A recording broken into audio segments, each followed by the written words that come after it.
Pallaso awadde omuwagizi essaawa eyebeeyi ago ge nkuleetedde.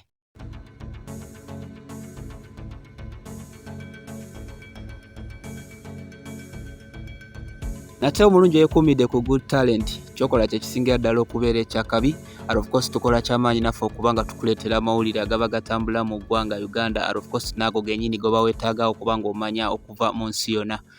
Olunaku olwaleero amawulire ge nkuleetedde ge ga mwana mulenzi ayitibwa Pallaso. Jjukira Pallaso alina ekivvulu kye bayita golden tour border to border.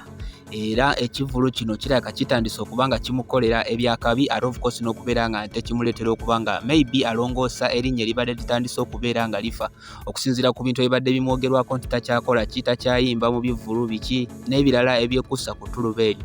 Kakati yes, olunaku olwatuuse nga alina okupafominga mu bitundu by'e Kasese sides eyo.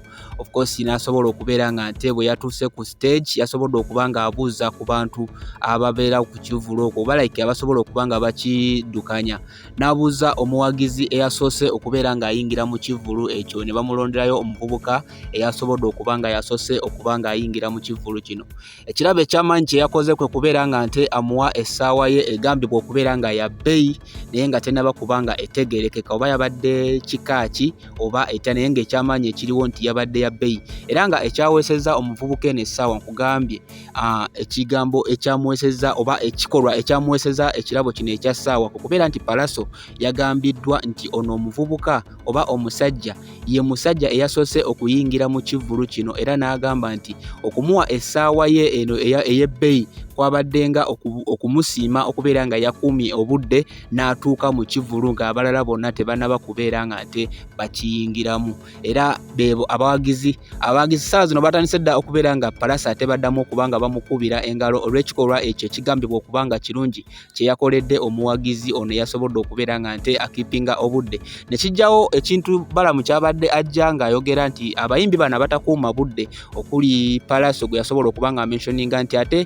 basobole okubeera nga batanzibwa okubeera nga tebayimba mu bivvulu byonna okumala emyaka 2 paka lwe banaasobola okubeera nga nte beetereeza ate basobole okuddamu okubeera nga bayimbira abayimbi. So kakati Pallaso ate ye atandise kubeera nga yes asanyusa abawagizi be abakwata obudde, kitegeeza naye obudde agenda kuddamu okubeera nga nte abukwata asobole n'okubeera nga nte ayimba ku bivvulu ebyo eby'enjawulo byaba anaasobola okubeera nga alangiddwako. Naye nga ge amawulire agaliwo ku ffaadi wa Pallaso, era nammwe abaagaliza Pallaso ebirungi.